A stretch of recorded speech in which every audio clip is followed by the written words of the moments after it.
আসসালামু আলাইকুম everyone, this is me Sharmin Suma and welcome to my channel. আজকের এই মেকআপ ভিডিওটি আমি বাংলায় করতে যাচ্ছি। আজকের এই গ্ল্যাম স্মোকি আই মেকআপ লুকটিতে আমি ফাউন্ডেশন হিসেবে প্যানকেক মেকআপ ইউজ করেছি, কসমিক প্যানকেক, যেটা হচ্ছে কলকাতার ইন্ডিয়ার তৈরি। এছাড়া এর সাথে আমি করেছি ব্ল্যাক স্মোকি আই, যেটা ক্রিয়েট করার জন্য শুধুমাত্র 3টি আইশ্যাডো ইউজ করা হয়েছে। আশা করছি মেকআপ ভিডিওটি তোমাদের ভালো লাগবে, আর ভালো লাগলে অবশ্যই লাইক, কমেন্ট এবং শেয়ার করবে। আর এ ধরনের আরও ভিডিও দেখতে চাইলে অবশ্যই আমার চ্যানেলটাকে সাবস্ক্রাইব করবে। এখন চলো শুরু করা যাক। সো প্রথমে আমি প্রাইমার হিসাবে good life Paris makeup fixing জেলটি লাগিয়ে নিচ্ছি। এখন আমি একটা বাটিতে পানি নিয়ে একটা মেকআপ স্পঞ্জকে ভালো করে ভিজিয়ে চেপে নেব। এই ধরনের মেকআপ স্পঞ্জ তোমরা যে কোনো ধরনের ভালো কসমেটিক্সের দোকানে কিনতে পাওয়া যাবে। কসমিক প্যানকেকের সাথে অবশ্য তোমার স্পঞ্জ থাকে, বাট সেটা অনেক ধারালো হয়, সেটা ইউজ করা ঠিক হবে না, এই জন্য আলাদাভাবে স্পঞ্জ কিনে নেবে। আর আমার শেড হচ্ছে 25, আমি কসমিকের 25 শেডটি ইউজ করছি। এটা কিন্তু একটা ওয়াটারপ্রুফ মেকআপ। আর মেকআপ করার আগে অবশ্যই ফেস ওয়াশ দিয়ে মুখটাকে ভালো করে ধুয়ে নিবে। আর প্যানকেক মেকআপের ক্ষেত্রে কিন্তু কোনো ক্রিম ইউজ করা যাবে না। ক্রিম ইউজ করার পর যদি প্যানকেক মেকআপ ইউজ করো তাহলে কিন্তু মেকআপ ফেসে একেবারেই বসবে না, আর স্পঞ্জটা খুব বেশি ভেজা হওয়া যাবে না। কসমিকের প্যানকেকের ক্ষেত্রে মেকআপের স্পঞ্জটা হালকা ভেজা হতে হয়, তাহলে মেকআপটা সুন্দরভাবে ফেসে বসে। প্রথমে আমরা হালকা হালকাভাবে চেপে চেপে এভাবে আমাদের মেকআপটাকে পুরো মুখে বসাবো। বসানোর পর তারপর একটু শুকিয়ে আসলে দেন ব্লেন্ড করে নিব সুন্দরভাবে। প্যানকেক মেকআপ ইউজ করার পর যখন এটা শুকিয়ে যাবে, তারপর আমি এর উপর এখন লাগাবো কসমিকের লুজ পাউডার। আমি 21 শেডটি ইউজ করছি, বাট তোমরা চাইলে 25ও ইউজ করতে পারো। আমি সেই একই ভেজা পাপটিতে পাউডারটি নিয়ে পুরো মুখে লাগিয়ে নিচ্ছি। আর কসমিকের 25 শেডটি কিন্তু উজ্জ্বল শ্যামলা রঙের মানুষদের জন্য। আমার মেকআপ ফাউন্ডেশন কমপ্লিট। এখন আমি আমার আইব্রোটা এঁকে নেব। আইব্রো আঁকার জন্য আমি নর্মাল এ ধরনের একটা আইব্রো পেন্সিল ইউজ করছি। এটা কিন্তু সব দোকানেই মোটামুটি পাওয়া যায়, খুবই অ্যাভেলেবেল। তো আমি প্রথমে ডার্ক ব্রাউন কালারটা দিয়ে প্রথমে আমার ব্রোটাকে আর্ট করে নিচ্ছি, এবং আর্ট করে নেওয়ার পর যেসব জায়গাগুলোতে ফাঁকা ফাঁকা দেখা যাবে সেটাতে আমি আবার অ্যাপ্লাই করব।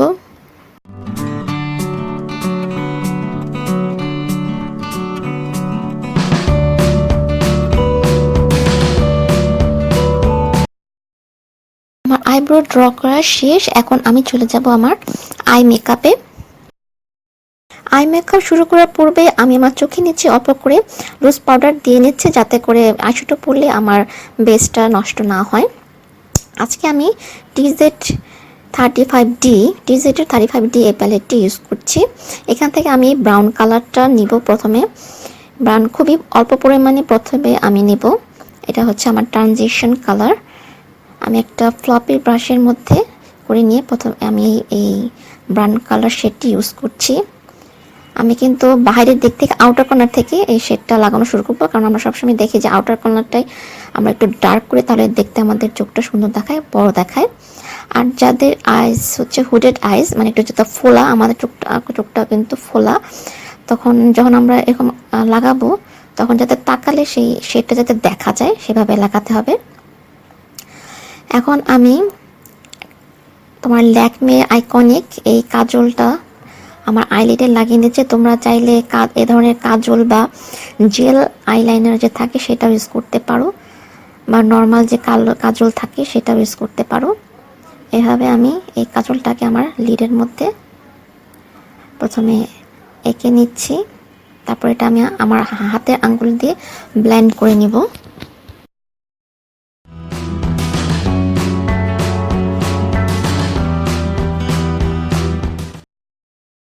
আমার কাজল লাগানো শেষ। এখন আমি হাতের আঙ্গুলের সাহায্যে এটাকে সুন্দরভাবে ব্লেন্ড করে নিচ্ছি।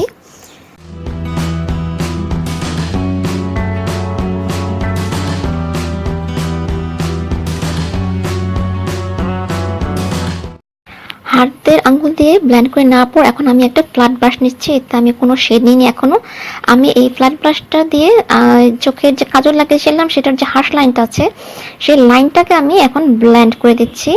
সুন্দরভাবে আমি এটাকে ব্লেন্ড করে দেবো, যাতে কোনো হার্শ লাইন না থাকে, তাহলে দেখতে কিন্তু জিনিসটা খারাপ দেখায়। এভাবে ব্লেন্ড করে নেওয়ার পর দেন আমি এটার উপরে ব্ল্যাক আইশ্যাডো ইউজ করব।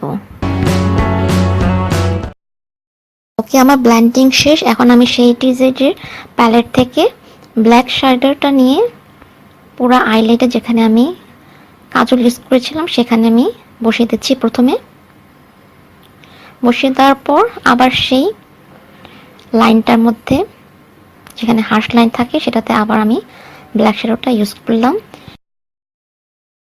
এখন আমি চোখের আউটার কর্নার বাইরের দিকটাতে সেটা ব্লেন্ডিং করছে। তোমরা চাইলে ব্লেন্ড করার সময় যাতে ছড়িয়ে না যায় কস টেপ বা স্যালন টেপ ইউজ করতে পারো। এখন আমি আবারও সেই প্রথম ব্রাশটা নিচ্ছি যেটা দিয়ে আমি আমার আইক্রিস এরিয়াতে ব্রাউন কালারটা লাগিয়েছিলাম। সেই একই ব্রাশ দিয়ে আমি আমার আইক্রিস এরিয়াটাতে আবারও ব্রাউন শ্যাডোটা অ্যাপ্লাই করছি। এই ধরনের ব্ল্যাক স্মোকি আই করার সময় তোমার এই একই শ্যাডো 2-3 বার ইউজ করতে হয়। এখন আমি ব্রাউনটা আবারও একটু লাগিয়ে নিলাম। এটার পর আমি আবারও একটু ব্ল্যাক শ্যাডোটা ইউজ করব। 2-3 বার এভাবে লাগালেই তখন একটা সুন্দর এফেক্ট চলে আসে। এখন আমি আবারও সেই একই ফ্ল্যাট ব্রাশ দিয়ে আমি ব্ল্যাক কালার শ্যাডোটা লাগিয়ে নিচ্ছি এবং আমি ব্ল্যাক কালার শ্যাডোটা দিয়ে আমার আউটার কর্নারটাকে একটু টানা টানা দিচ্ছি। কালো শ্যাডো দিয়ে আমি চাচ্ছি আমার আউটার কর্নারটা একটু টানা থাক, বাট তোমরা চাইলে এটা কিন্তু গোল শেপেও করতে পারো। আমি একটু টানাভাবে করছি যাতে আমার চোখটা একটু বড় দেখায়। এরপর আমি আবার আমার আইপিসটাতে আবার ব্ল্যাক শ্যাডো লাগিয়ে ব্লেন্ড করে নিলাম। হয়ে গেছে আমার আইশ্যাডো, ব্ল্যাক আইশ্যাডো উপরে পার্ট করা হয়ে গেল। এখন আমি আমার নিচের পার্টেরটা করব। তার আগে আমি যে লুজ পাউডার ইউজ করেছিলাম সেটা একটা পাউডার ব্রাশের মাধ্যমে ঝেড়ে নিচ্ছি। এখন আমি চোখের আইল্যাশ এরিয়াতে, নিচের পার্টের আইল্যাশ এরিয়াতে কাজল লাগিয়ে নিচ্ছি। এটা হচ্ছে ল্যাকমের আইকনিক কাজল। আমি জাস্ট হাফ লাগাবো, পুরোটা লাগাবো না। এভাবে লাগিয়ে নিলাম। এভাবে কাজলটা লাগিয়ে নেওয়ার পর আমি এটাকে স্মাচ করব। এটা হচ্ছে রিয়েল টেকনিকের একটি ব্রাশ, রিয়েল টেকনিকের অ্যাসেন্ট ব্রাশ এটি। এটা দিয়ে আমি এটাকে কাজলটাকে প্রথমে স্মাচ করে নেব, মানে ঘষে নেব যাতে হার্শ না থাকে, হার্শ লাইন না থাকে। ঠিক যেভাবে আমরা উপরের আইশ্যাডোটা লাগিয়েছি ঠিক সেভাবেই আমরা নিচের আইশ্যাডোটাও লাগাবো। এভাবে স্মাচিং করার পর আমি এখন এই কাজলটির উপর কালো আইশ্যাডোটি দিয়ে দিচ্ছি, ডিজেটের কালো আইশ্যাডোটা যেটা আমরা উপরের পার্টে লাগিয়েছিলাম। এটা দিয়ে আমি এখন লাগানোর পর আবার একটু স্মাচ করে দিচ্ছি আর সামনের দিকেও একটু বাড়িয়ে দিচ্ছি। এরপর এটার ঠিক নিচে আমি ব্রাউন শ্যাডোটা ইউজ করব। আমি এখন একটি পেন্সিল ব্রাশের সাহায্যে ব্রাউন আইশ্যাডোটি নিয়ে কালো আইশ্যাডোটি ঠিক নিচের দিকে লাগিয়ে নিচ্ছি এবং আমি আমার উপরের আইশ্যাডোর সাথে এটা কানেক্ট করে দিলাম। এখন আমার ইনার কর্নার, চোখের ইনার কর্নার এবং ব্রাউন এরিয়া হাইলাইটের জন্য ফ্যাকুয়ালের টুইলাইট এই আইশ্যাডোটি থেকে গোল্ডেন কালার যে শেডটা ছিল সেটা আমি নিচ্ছি। তোমরা চাইলে এখানে সিলভার কালার ইউজ করতে পারো বা হাইলাইটার ইউজ করতে পারো। আমার কাছে গোল্ডেন কালারটা অনেক বেশি শাইনি মনে হয়, তাই আমি এটা ইউজ করছি।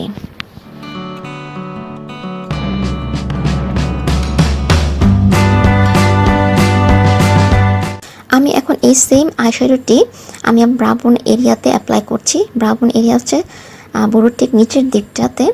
আমি বুড়োর পুরো নিচের দিকটাতে পুরোটাতে এই গোল্ডেন কালারটা ইউজ করব না, জাস্ট বুড়ো যেখানে অ্যাঙ্গেল হয়েছে, বাঁকা হয়েছে সেখান থেকে আউটার দিকে ইউজ করব। এতে করে যাদের চোখটা ফুল, অর্থাৎ হুডেড আইস যাদের, তাদের চোখটা দেখতে অনেক বড় দেখায়। এরপর এখন আমি আমার চোখের ওয়াটার লাইনে সেই একই ল্যাকমে আইকনিক কাজলটি লাগিয়ে নিব। তোমরা চাইলে এখানে হোয়াইট পেন্সিল ইউজ করতে পারো, হোয়াইট কাজল যেটাকে বলা হয় সেটা ইউজ করতে পারো। এতে তোমাদের চোখটা দেখতে বড় লাগবে যাদের ছোট চোখ। আমি কিন্তু পুরোতে লাগাচ্ছি না, চোখের ইনার কর্নারের দিকে লাগাচ্ছি না। আমি এই কাজলটি চোখের উপরের দিকেও লাগিয়ে নিব, অর্থাৎ আমার চোখের ওয়াটার লাইন এবং টাইড লাইনে আমি কাজল লাগিয়ে নিলাম। এরপর আমি নেক্সট যে প্রোডাক্টটি ইউজ করতে চাচ্ছি সেটা হচ্ছে ম্যাক্স টাচের শিমার। এটা একটা লুজ শিমার। স্কিন কালারের। এটা আমি একটা নর্মাল ব্রাশের সাহায্যে আমি আমার পুরো মুখে লাগিয়ে নেব, যাতে আমার বেস মেকআপটি একটু শাইনি হয়। যেহেতু আমি প্যানকেক মেকআপ ইউজ করেছি, আর এটা একদম পুরো ম্যাট ফিনিশিং দেয়। এরপর আমি চলে যাচ্ছি আমার ফেস কন্ট্যুরিংয়ে। ফেস কন্ট্যুরিং করার জন্য আমি মিনিস্টারের ডিফাইন্ড অ্যান্ড কন্ট্যুর কিট, এই কন্ট্যুরিং কিটটি ইউজ করছি। এই কিটটি থেকে ব্রাউন শেডটি নিয়ে আমি আমার গালটাকে কন্ট্যুরিং করলাম। এখন কপালের দুপাশেও হালকা করে কন্ট্যুরিং করে নিচ্ছি, এবং এই সেম শ্যাডোটি দিয়ে আমি আমার জ লাইনটা কন্ট্যুরিং করছি। এতে আমার ডবল চিনটা হাইট হবে। এবং আমি এটা দিয়ে আমার নোজটাকেও কন্ট্যুরিং করছি একটি আইশ্যাডো ব্রাশের মাধ্যমে। এরপর আমি আমার হাত দিয়ে এটাকে ব্লেন্ড করে নিচ্ছি। তোমরা চাইলে ব্রাশও ইউজ করতে পারো। নেক্সট আমি মেকআপ রেভলিউশনের গোল্ডেন সুগার এই প্যালেটটি থেকে আমি আমার ব্লাশার এবং হাইলাইটিং করব। এই প্যালেটটি থেকে ব্রাউন গোল্ডেন শিমারি শেডটি আমি ব্লাশার হিসাবে ইউজ করছি। এটা চাইলে তোমরা হাইলাইটার হিসেবেও ইউজ করতে পারো। এই প্যালেটটি থেকে তোমরা কন্ট্যুরিং, হাইলাইটিং, ব্লাশার তিনটাই করতে পারবে যদি এই প্যালেটটি তোমাদের কাছে থাকে। এখন সেম প্যালেট থেকে আমি হোয়াইট শিমারি শেডটা নিচ্ছি, হাইলাইটার। এটা আমি নাকের আগাতে প্রথমে লাগালাম। আমি চাচ্ছি আমার নাকের আগাটাই বেশি হাইলাইট করুক, বাট এটা হচ্ছে হোয়াইট হাইলাইটার, বাট আমি চাচ্ছি আমার হাইলাইটারটা গোল্ডেন দেখাক। সো আমি আমার গালে যে গোল্ডেন ব্রাউন কালার যে ব্লাশারটি লাগিয়েছিলাম, সেটা আমি আমার নাকের আগাতেও একটু লাগিয়ে নেব। আমি এখন একটু লাগিয়ে নিলাম সেই গোল্ডেন হাইলাইটারটা। এটা আমি অ্যাজ এ ব্লাশার লাগিয়েছিলাম। দেখো এখন আমার হাইলাইটারটা কিন্তু গোল্ডেনই যাচ্ছে। আমি সেই হোয়াইট হাইলাইটারটা আমি আমার গালেও লাগিয়ে নিলাম হাইস্ট পয়েন্টে। এরপর আমি ব্রাশটা দিয়ে এটাকে একটু ভালো করে ব্লেন্ড করে নেব।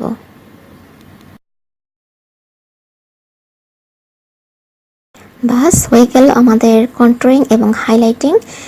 এরপর আমি আমার লিপস্টিক ইউজ করবো, লিপ কালার। এই আইশ্যাডোর সাথে তোমরা লিপ কালার ইউজ করতে পারো, হালকা ধরনের নুড লিপ কালার ইউজ করতে পারো, বা এই যে জর্ডানের এই ন্যাচারাল কালারটাও তুমি ইউজ করতে পারো। এটা হালকা পিঙ্কিশ নুড কালার, বাট আমি আজকে একটি ব্রাউন কালার লিপস্টিক ইউজ করব, হুদা বিউটির। বাট এটা অরিজিনাল নয়, এটা রেপ্লিকা, বাট এটা খুব ভালো রেপ্লিকা। এই জন্য এটার পিছনে কিন্তু নাম লেখা রয়েছে শেডের।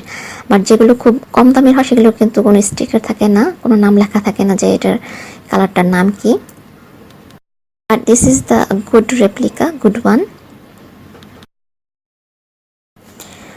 এই ম্যাট লিকুইড লিপস্টিক লাগানোর পর আমি কিছুক্ষণ ওয়েট করব এটা শুকানোর জন্য।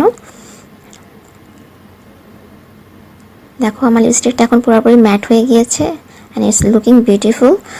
এখন আমি যেটা করবো যে আমি চোখে এখনও মাস্কারা লাগাইনি, সো আমি মাস্কারা এবং ফলস ল্যাশেস লাগাবো। সো আমি ম্যাকের এই আইল্যাশ এবং বাথটের এই ওয়াটারপ্রুফ আইল্যাশ গ্লুটা ইউজ করব। তো প্রথমে আমি মাস্কারা লাগিয়ে নিচ্ছি, জর্ডানার মাস্কারা, এটি black mascara.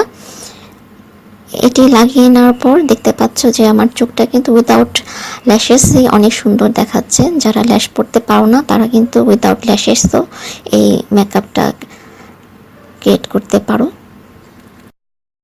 And now with false lashes, হ্যাঁ আমি আমার চোখে ফলস ল্যাশেস পরে নিয়েছি। সো ফলস ল্যাশেস পরার পর দেখতেই পাচ্ছ আমার চোখটা এখন কীরকম দেখাচ্ছে। আর ফলস ল্যাশেস পরার পর আমি চোখের ল্যাশের উপরে আইলাইনার লাগিয়ে নিচ্ছি, কারণ অনেক সময় দেখা যায় যে ফলস ল্যাশেস পরার পর এই জায়গাগুলো কিরকম সাদা হয়ে থাকে। সো এটা দেখতে অনেক খারাপ দেখা যায়, ন্যাচারাল মনে হয় না। সো দ্যাটস ওয়াই ল্যাশেস পরার পর আমি উপর থেকে একটু আইলাইনার দিয়ে দিই। সো আমার মেকআপ অলমোস্ট ডান। এখন শুধু এই মেকআপটাকে সারাদিনের জন্য ঠিক রাখার জন্য আমি একটি মেকআপ সেটিং স্প্রে ইউজ করছি। এটাও হচ্ছে মেকআপ রেভলিউশনের, এবং এটি অয়েল কন্ট্রোল করে থাকে। And this is my final look. এই কসমিক প্যানকেকের আর একটি ভালো বৈশিষ্ট্য হচ্ছে, যেটা আমি লক্ষ্য করেছি, এটা ইউজ করার পর যখন কিছুটা আমার স্কিন থেকে অয়েল বের হয় হালকা, তখন দেখা যায় এই মেকআপটি আরও বেশি গ্লোই এবং স্মুথ, আরও বেশি দেখা যায়, সুন্দর দেখা যায় মেকআপটি দেখতে। এখন অবশ্যই এটাকে দেখতে পুরাই ম্যাট মনে হচ্ছে, বিকজ আমি সেটিং স্প্রে ইউজ করেছি এবং মেকআপ লাগানোর আগেও আমি জেল ইউজ করেছি, মেকআপ সেটিং জেল। আমরা এই মেকআপ ভিডিওটির শেষের দিকে চলে এসেছি। তোমাদের সাথে আবার আমার দেখা হবে আমার নতুন কোনো ভিডিও নিয়ে। আর এই ভিডিওটি যদি তোমাদের ভালো লেগে থাকে তাহলে অবশ্যই লাইক করবে এবং অবশ্যই সাবস্ক্রাইব করবে যদি সাবস্ক্রাইব করে না থাকো। Thanks for watching this video till the end. আর তোমাদের যদি মেকআপ ভিডিও নিয়ে কোনো রিকোয়েস্ট থাকে তাহলে অবশ্যই নিচে কমেন্ট করে জানাবে। সবাই ভালো থেকো, সুস্থ থেকো। আল্লাহ হাফেজ। See you in my next video. Tata, by.